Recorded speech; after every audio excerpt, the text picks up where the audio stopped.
오늘 주신 말씀을 가지고 믿음의 경주를 완주하라는 제목으로 함께 은혜를 나누고자 합니다.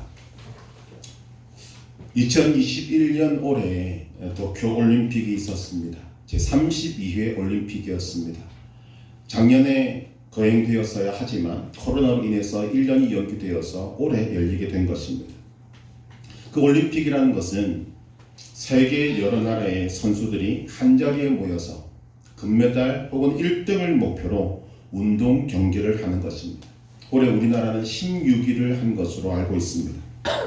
이 올림픽의 기원은 고대로 넘어가는데 고대 그리스의 여러 도시국가의 대표 선수들이 모여서 벌인 운동 시합이라고 알려지고 있습니다. 이 시합의 주 무대가 그리스의 올림피아라는 도시에서 일어났기 때문에 그 이름을 빌려서 올림픽이라고 부르고 있는 것입니다. 이 올림픽을 발전시킨 것은 다름 아닌 로마였습니다. 로마는 세계를 지배할 당시에 빼앗은 영토 곳곳에다가 원형 경기장을 만들고 사람들에게 재밌거리와 동시에 이 지배하는 나라들의 정신을 하나로 묶는 그 역할을 이 운동 경기 올림픽을 통해서 이루어내게 된 것입니다. 우리가 바라보고 있는 이 신약 시대의 성경, 이 시대는 로마의 지배를 받았던 그런 시대입니다. 당연히 유대인들도 올림픽을 알고 있었고 가이사랴 빌립보라고 하는 굉장히 당시의 큰 도시에는 규모가 아주 큰 원형 경기장이 발굴되어서 지금 여행객들이 그곳을 보고 있을 지경입니다. 우리 오늘 이 본문을 통해서 이 히브리서 기자가 그런 원형 경기장과 그리고 올림픽을 알고 있고 그 운동 경기를 우리의 믿음의 경주에 비교하고 있다는 것을 보게 되는 것입니다. 우리 1절을 다시 한번 더 읽어보시겠습니다. 이러므로 우리에게 구름같이 둘러싼 허다한 증인들이 있으니 모든 무거운 것과 얽매이기 쉬운 죄를 벗어버리고 인내로써 우리 앞에 나가는 경주를 하며. 구름같이 둘러싼 허다한 증인들, 원형 경기장에서 관중석을 가득 메우고 박수치고 환호하고 응원하는 관중들의 모습을 우리는 연상할 수 있습니다. 또한 인내로서 경주함, 우리 앞에 나간 경주를 하며 라고 말하는 이것을 볼 때 앞뒤 문맥을 보면 100m 달리기가 아니라 마라톤을 가리키는 것으로 생각이 됩니다. 우리의 믿음 생활을 비교할 수 있는 운동 경기 중에 이 마라톤만큼 적절한 것은 없다고 생각이 됩니다. 42.195km라는 긴 거리를 처음부터 끝까지 꾸준히 잘 달려야 하는 것이 마라톤입니다. 오늘 우리의 신앙도 주님이 우리를 부르시는 그날까지 꾸준히 그리고 끝까지 잘 달려야 우리는 주님 앞에서 생명의 면류관을 얻고 주님과 함께 영원토록 사는 은혜를 얻게 되는 것입니다. 오늘 이 본문 속에서 이러므로 라고 말하는 것은 우리가 알고 있는 바와 같이 앞에 있는 내용들을 정리하고 그리고 결론적으로 말하고 있는 것을 발견하게 됩니다. 우리가 오랜 세월 동안 살펴보았던 믿음장이라고 하는 이 히브리서 11장을 통해서 믿음이 얼마나 중요한가, 그리고 믿음의 사람들은 어떤 믿음을 가지고 끝까지 이 믿음의 경주를 완주할 수 있었는가를 정리를 하고 그리고 결론적으로 우리에게 말하고 있는 것입니다.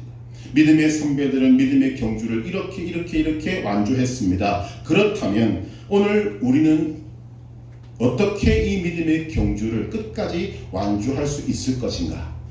이것을 우리에게 지금 정리해주고 있는 것입니다. 몇 가지를 살펴보려고 합니다. 첫째는 이 믿음의 경주를 완주하기 위해서 우리는 혼자가 아님을 분명히 알아야 합니다. 한번 따라하십시다. 나는 결코 혼자 아닙니다. 이 사실 여러분, 경기장에서 경기를 한다는 것은 굉장히 외로운 것입니다. 왜냐하면 홀로 싸워내야 하기 때문입니다. 이 힘든 싸움을 주로 하는 운동선수들의 말을 들어보면, 그런데 이 외로운 싸움에 힘을 주는 것이 있는데 그것이 바로 사람들의 응원이라고 말합니다. 힘들고 외롭지만 또 포기하고 싶을 때가 참 많지만 자신을 응원하는 소리를 들으면 어떤 힘도 생겨난다고 하는 것입니다. 오늘 성경이 우리에게 무엇이라고 말하는가 하면 우리에게 구름같이 둘러싼 허다한 증인들이 있다고 말합니다. 믿음으로 살았던 신앙의 선배들이 자신들의 경주를 멋지게 끝내고 영광의 면류관을 머리에 쓰고 우리를 지금 지켜보고 있는 것입니다. 휘파람을 불고 환호성을 지르고 박수를 치면서 우리의 믿음의 경주를 격려하고 응원하고 있는 것입니다.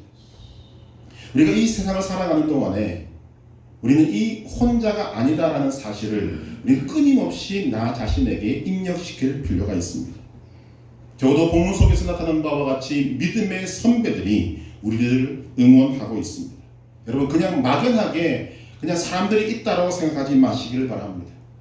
귀로만 들었지만 우리에게 익숙하고 친근한 이름들이 참 많이 있습니다. 모세가 있고 아브라함이 있고 이삭과 야곱이 있고 다윗이 있고 그 외에 수많은 사람들이 정말 구름같이 허다한 증인들이 그냥 있는 것이 아니라 믿음의 경주를 하고 있는 나를 향해서 환호성을 지르고 소리를 지르고 힘내라고 응원하고 있다는 사실입니다.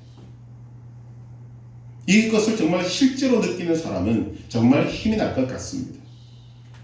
그러나 그것만이 우리에게 있는 것이 아닙니다. 우리에게 가장 큰 힘이 되는 것은 주님께서 우리와 함께 계시다는 것입니다.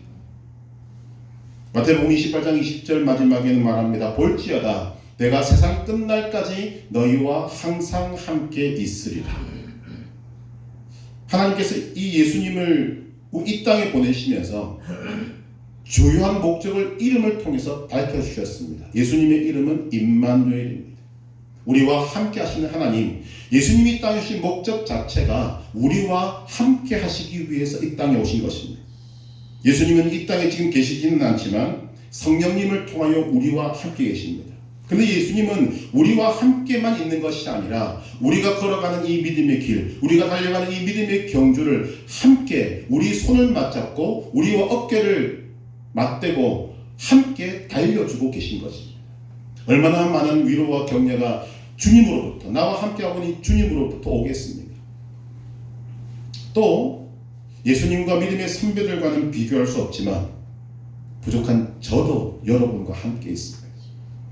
여러분, 믿음의 경주를 함에 있어서 결코 혼자가 아니라는 것을 여러분 반드시 기억하시고 끝까지 완주할 수 있게 되기를 바랍니다. 두 번째로 믿음의 경주를 완주하기 위해서는 장애물들을 제거해야 합니다. 어떤 장애물들을 제거해야 하는가? 첫째 본문에 나오는 바와 같이 모든 무거운 것을 제거해야 한다고 말합니다. 이 무거운 것이라고 말하는 것은 우리 몸을 무겁게 만드는 것입니다. 쉽게 말하면 똥배, 우리 몸에 있는 지방질, 우리가 별로 그렇게 좋아하지 않는 그 지방질, 이것이 우리 몸을 무겁게 해서 끝까지 달리지 못하게 만드는 것입니다. 이뿐만이 아니라 이 세상에서 우리에게 필요하지만 우리에게 유혹이 되는 돈, 명예, 성공들, 이 세상의 것들, 종류를 불문하고 그것이 무엇이든지 간에 우리가 결승점까지 달리지 못하도록 우리의 몸을 무겁게 만들고 우리의 영을 무겁게 만드는 모든 것들은 다 제거해야 한다고 말합니다. 그래야 끝까지 달릴 수가 있는 것입니다. 모든 무거운 것을 제거해야 합니다. 또한 얽매이기 쉬운 죄를 벗어버리라고 말합니다. 여러분, 얽매인다는 것이 무엇인가 하면 우리를 마음대로 움직이지 못하도록 만드는 것을 말합니다. 그것이 바로 죄라는 것입니다. 죄는 우리를 얽어매는 것입니다. 우리나라도 그렇지만 과거에 사람들은 죄를 지으면 착고를 채웠습니다.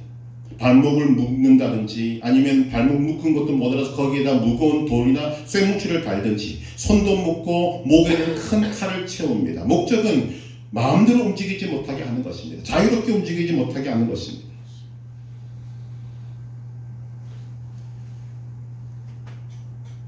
파우스트라는 아주 좀 어려운 책이 있습니다. 이 파우스트라는 책에서 괴테라는 이 저자는 이렇게 소리 지르고 있습니다. 악마여, 너는 처음에는 자유지만 나중에는 노예구다. 이 파우스트라는 소설의 주인공인 이 파우스트라는 사람이 젊음을 얻고 쾌락을 추구하고 싶어서 자기의 영혼을 악마에게 팝니다. 어떤 유혹을 받는가 하면 나에게 영혼을 팔면 내가 너에게 큰 자유를 주겠다. 이 소리에 속아서 악마에게 영혼을 팔아버립니다. 그런데 팔고 났더니 깨닫는 것이 무엇인가?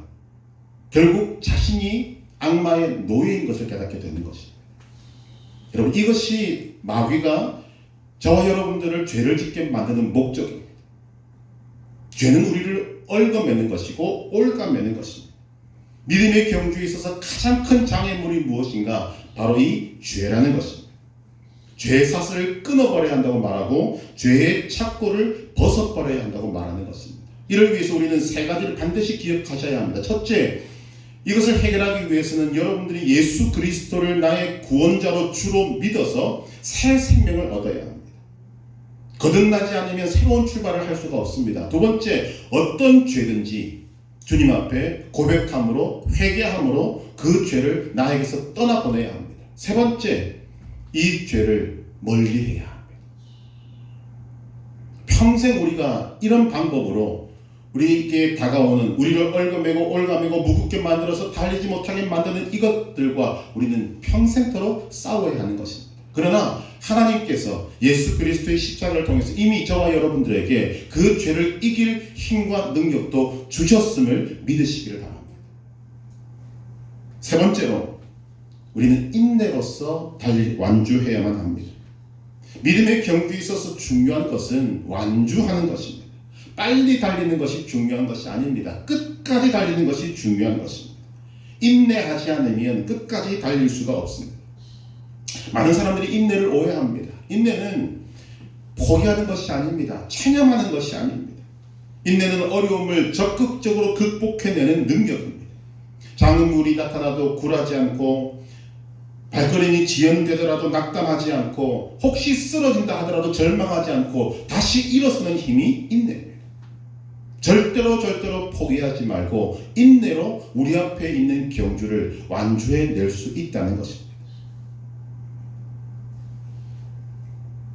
이런 장애물들을 제거할 때 우리는 믿음의 완주를 할 수 있는 힘을 얻게 되는 것입니다. 마지막 세 번째로, 어떻게 우리가 이 믿음의 경주를 완주할 수 있는가? 피곤과 낙심을 이겨야 합니다. 오늘 말씀 2절을 함께 읽어보겠습니다. 너희가 피곤하여 낙심하지 않기 위하여 죄인들이 이같이 자기에게 거역한 일을 참으신 일을 생각하라. 아멘. 여러분, 마라톤은 42.195km를 달리는 경주입니다. 저는 100km를 걸어는 봤지만 달려보지는 못했습니다. 1.5km를 군에서 열심히 달렸는데 그것도 힘듭니다. 이 42.195km를 쉬엄쉬엄 달리는 것이 아니라 전력으로 달리는 것이 마라톤 경주입니다. 평균을 내보니까 마라톤 선수들은 42.195km를 보통 사람들이 100m를 15초에서 17초 정도에 뛰는 속도로 처음부터 끝까지 달린다고 합니다. 죽을 지경입니다. 이렇게 달리다 보면 이 42.195km의 마라톤 경기를 하는 동안에 두세 번의 위기가 찾아온다고 합니다. 몸은 몸대로 피곤이 몰려오고 마음은 마음대로 낙심이 찾아오는 거죠. 내가 이 짓을 왜 하고 있는가? 이 몸이 피곤하니까 자연히 마음도 그렇게 되는 것 같습니다. 이것을 이기지 못하면 이 거리를 달릴 수가 없는 것입니다. 마라톤 선수에게 피곤과 낙심이 방해가 되듯이 믿음의 마라톤을 달리는 우리에게도 이 피곤과 낙심이 늘 우리를 공격한다는 사실을 알아야 합니다. 이것을 이겨내야만 믿음의 경주를 완주할 수 있는 것입니다. 우리가 어떻게 이 피곤과 낙심을 이길 수 있을 것인가? 우리가 지금까지 살펴본 바와 같이 먼저 해야 될 것은 믿음의 선배들이 어떻게 완주했는가를 살펴봐야 합니다. 그들을 통해서 믿음의 원리를 알아야 하고 배워야 합니다. 아는 것으로 충분하지 않습니다. 그들의 믿음의 원리를 나의 믿음의 원리로 가지고 와서 그 믿음의 원리를 내 것으로 삼고 그것을 붙들고 나아가야 하는 것입니다. 오늘 세 가지 믿음의 원리, 이 믿음의 경주를 완주할 수 있는 것을 말씀을 통해서 찾아보려고 하는데, 성경을 조금만 앞쪽으로 넘기시면 히브리서 11장 4절을 우리 함께 보겠습니다. 히브리서 11장 4절 첫 번째 믿음의 원리입니다. 읽습니다. 믿음으로 아벨은 가인보다 더 나은 제사를 하나님께 드림으로 의로운 자라 하시는 증거를 얻었고 하나님이 그 예물에 대하여 증언하심이라. 그가 죽었으나 그 믿음으로써 지금도 말하느니라. 아멘. 이 아벨이라는 사람, 가인보다 더 나은 제사를 드릴 줄 알았다고 성경은 말합니다. 하나님께서는 그와 그의 제물을 기쁘게 받으셨고 그는 의로운 자가 되었습니다. 아벨이 우리에게 주는 것은 무엇인가 하면 예배의 중요성을 우리에게 보여준다는 것입니다. 우리 삶에 다가오는 피곤과 낙심을 이기는 힘은 바로 예배에서 나온다는 것을 가르쳐 줍니다.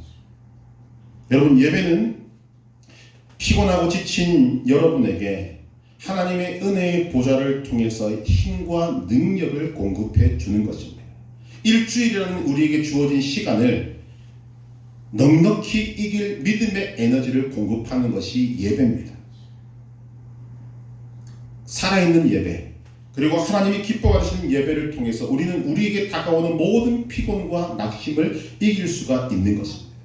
이런 예배가 되기 위해서는 여러분의 모든 것이 아벨과 같이 하나님께 온전하게 드려져야 합니다.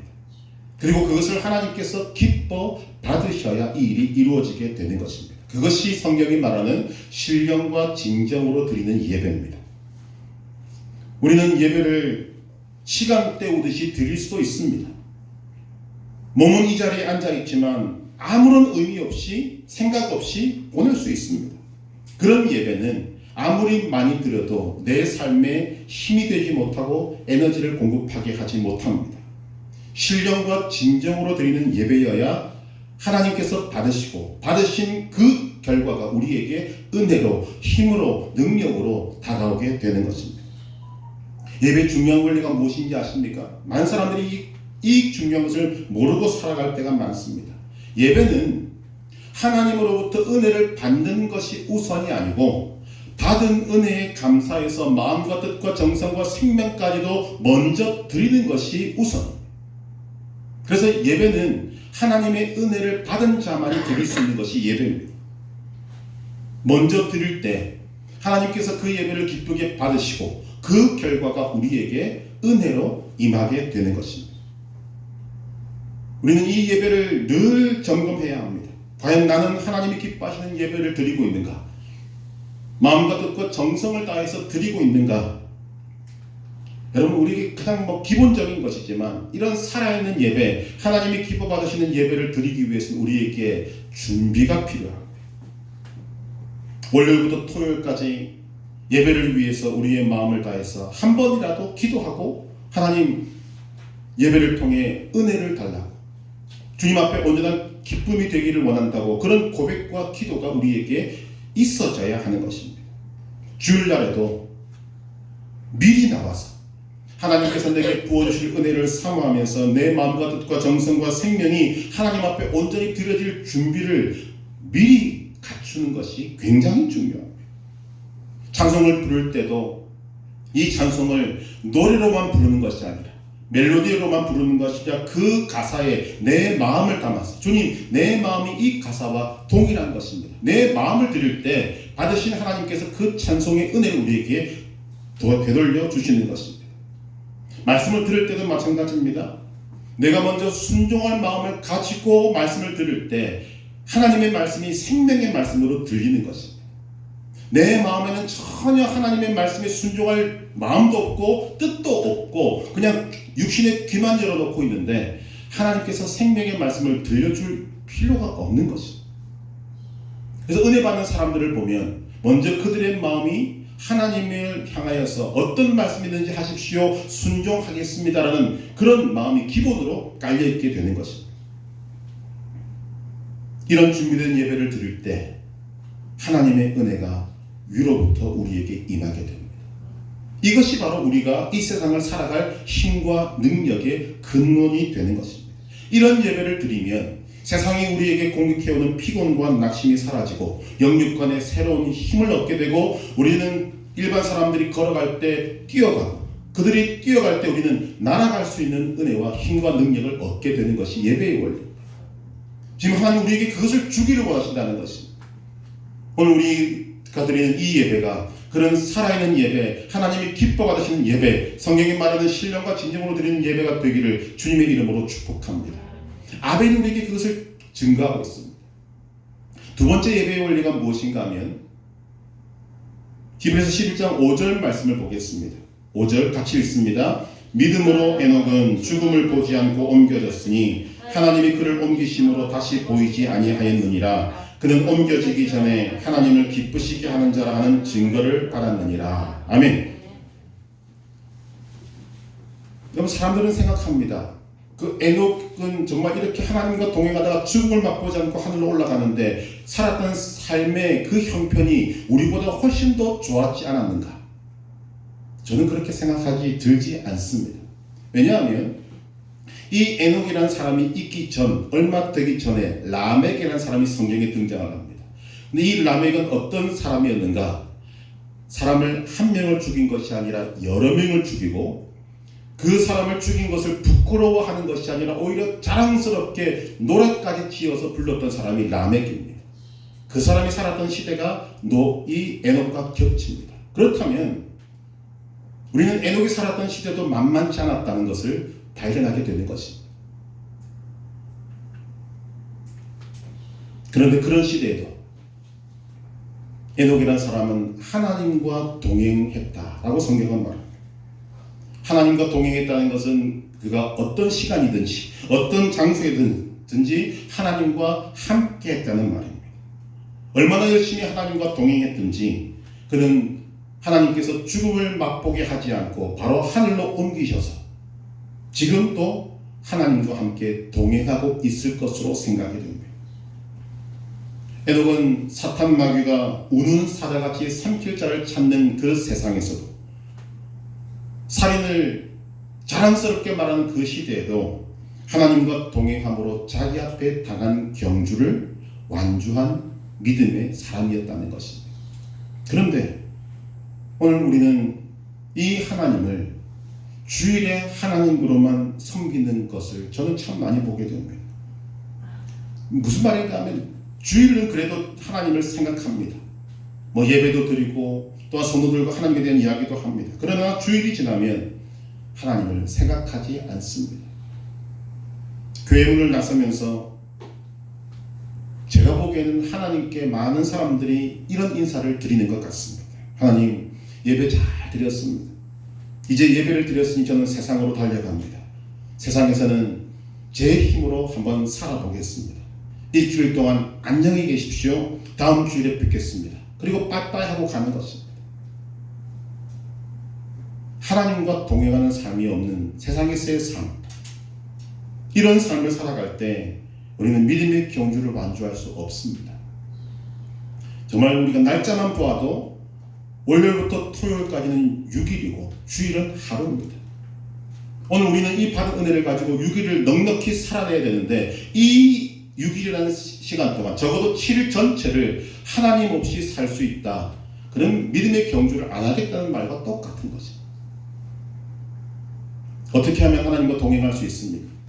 간단한 방법을 말씀드리면 모든 시간, 모든 순간마다 하나님을 생각하는 것입니다. 아니, 우리식으로 말하면 하나님을 생각하려고 애를 쓰시는 것입니다.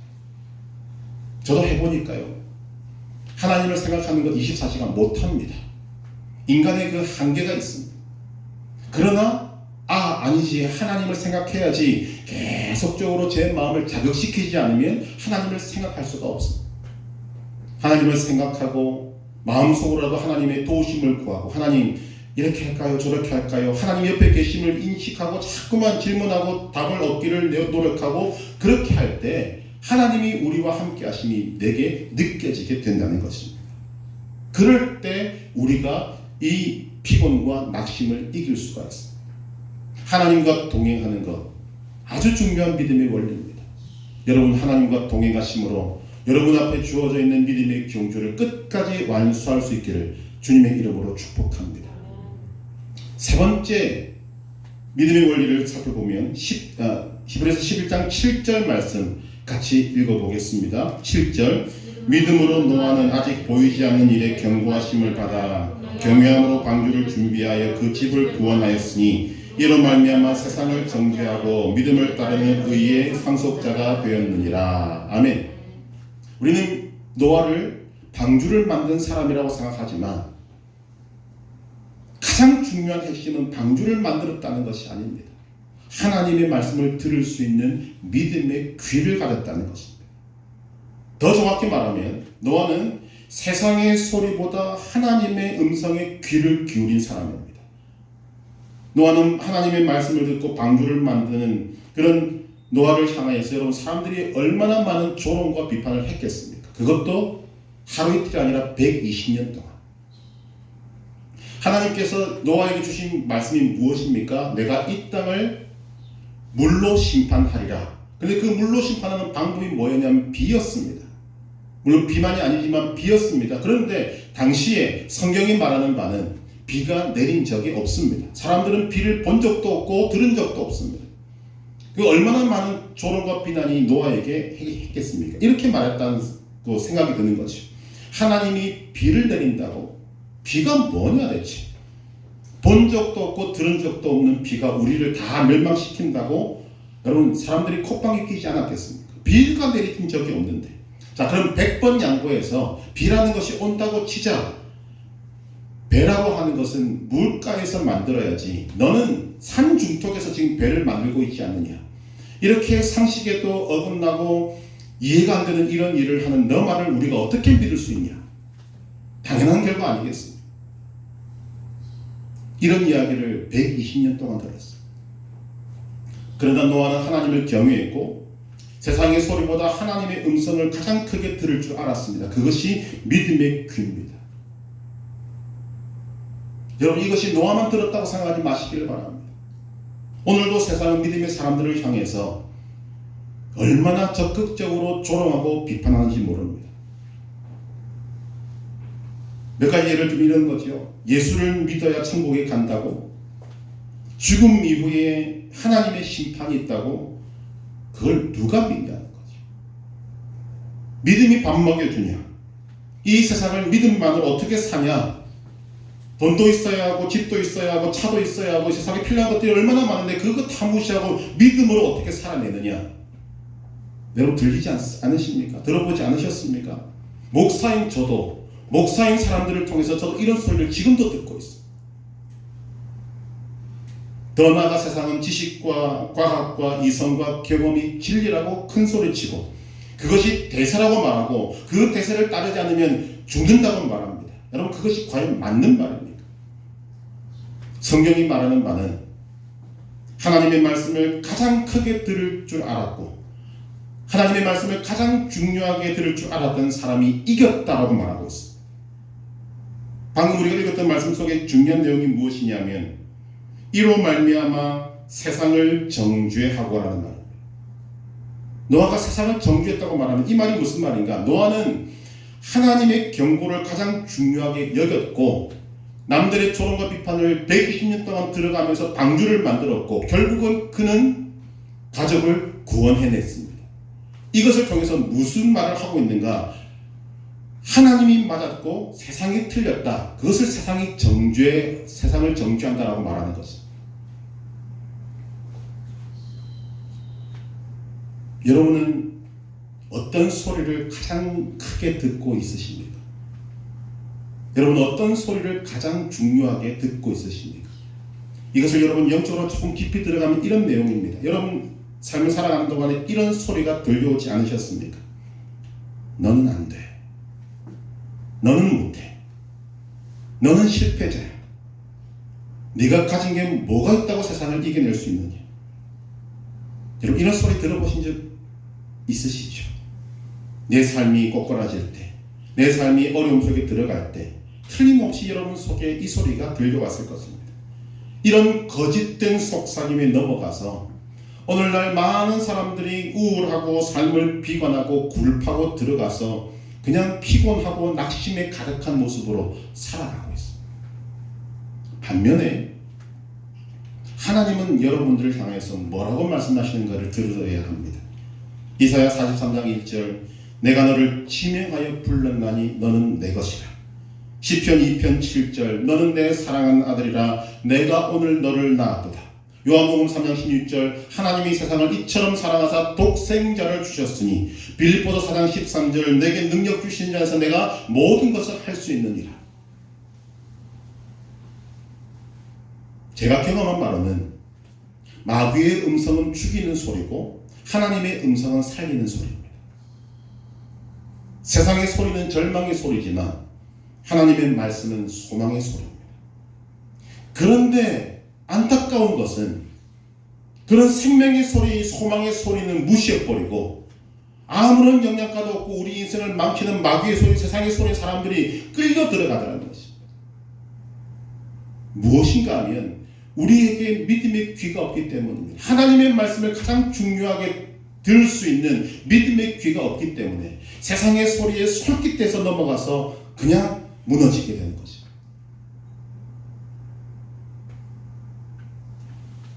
다시 한번 여러분 묻고 싶습니다. 여러분은 어떤 소리를 가장 크게 듣고 있으십니까? 어떤 소리를 가장 중요하게 듣고 있으십니까?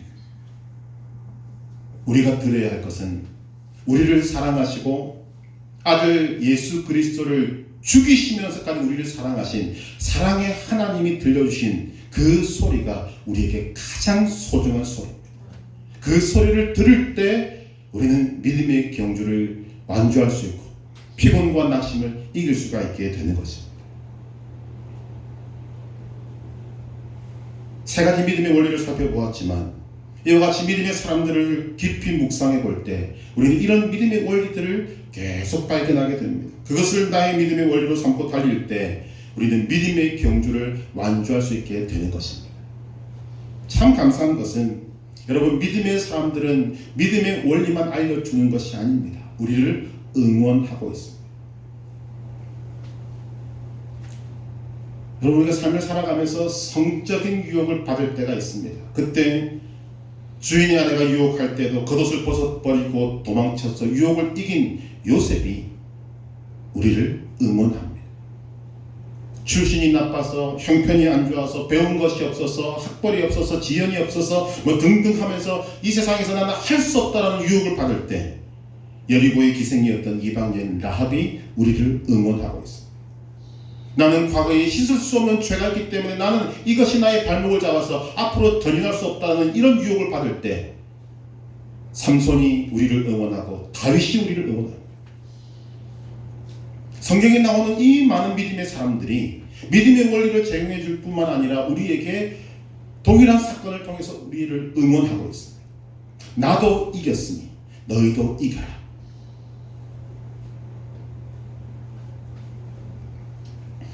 이런 믿음의 완주를 위해서 우리에게 가장 중요한 것이 무엇인가 하면 예수님을 바라보아야 한다는 것입니다. 우리 함께 2절을 읽어보겠습니다. 히브리서 12장 2절 같이 읽습니다. 믿음의 주요 또 온전하게 하시는 이인 예수를 바라보자. 그는 그 앞에 있는 기쁨을 위하여 십자가를 참으사 부끄러움을 개의치 아니하시더니 하나님 보좌 우편에 앉으셨느니라. 아멘.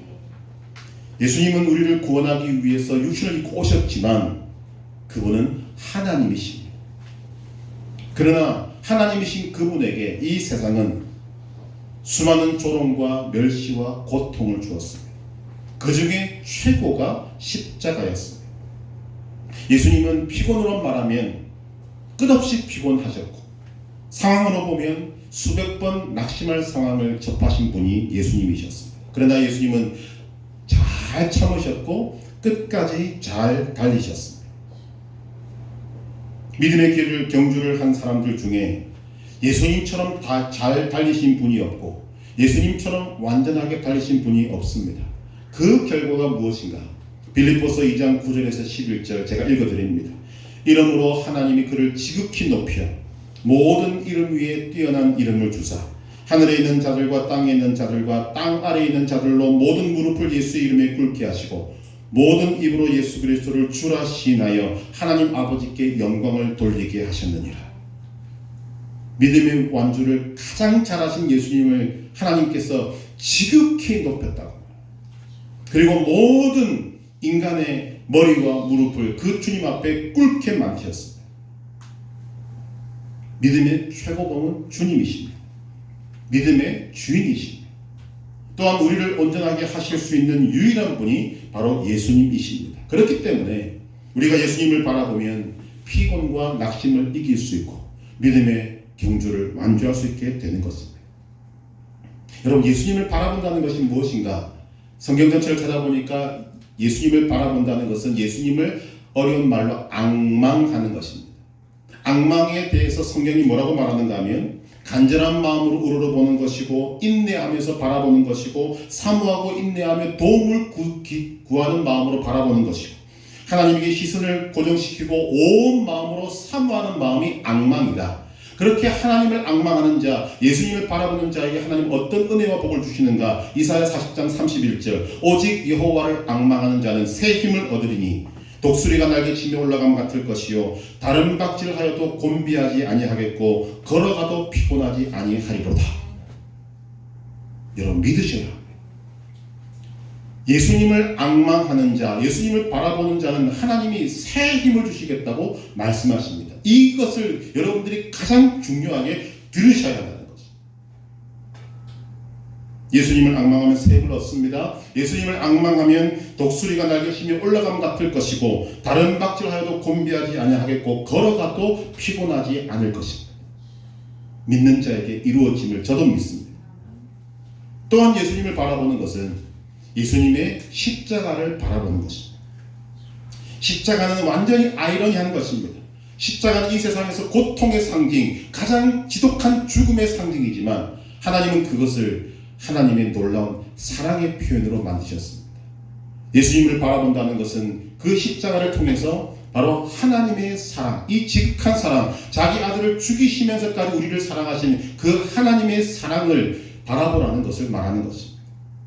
사도 바울은 이 지극한 하나님의 사랑을 경험하고 난 다음에 우리에게 이렇게 선포하고 있습니다. 로마서 8장 35절 누가 우리를 그리스도의 사랑에서 끊으리요 환난이나 곤고나 박해나 기근이나 적신이나 위험이나 칼이랴.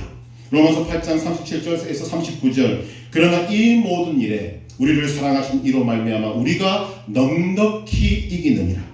내가 확신하노니 사망이나 생명이나 천사들이나 권세자들이나 현재이나 장래이나 능력이나 높음이나 깊음이나 다른 어떤 피조물이라도 우리를 우리 주 그리스도 예수 안에는 하나님의 사랑에서 끊을 수 없으리라. 하나님의 사랑을 받는 자, 예수님의 십자가를 바라볼 때 그 십자가를 통해서 하나님의 사랑이 우리에게 전달되어지고 그 사랑을 받은 자가 끝까지 완주할 수 있다고 말하는 것입니다. 우리 사랑하는 성도 여러분, 믿음의 사람들을 통하여서 믿음의 원리들을 배우시기를 바랍니다. 믿음의 사람들의 응원을 힘입어서 믿음으로 여러분들에게 주어져 있는 경주를 완주하시기를 바랍니다. 무엇보다도 믿음의 주요 또 온전하게 계신 예수를 바라보시기를 바랍니다. 예수님을 바라볼 때 피곤과 낙심을 이깁니다. 예수님을 바라볼 때 인내하게 됩니다. 예수님을 바라볼 때 새 힘을 얻게 됩니다. 예수님을 바라볼 때 예수님이 기다리고 계신 그 결승점에 반드시 들어가게 될 줄로 믿습니다. 이 사실을 믿으시고 우리 앞에 있는 경주를 완주하여서 주님 앞에 서서 잘했다 칭찬 듣는 아름다운 하나님의 자녀로 살아가시기를 주님의 이름으로 축복합니다.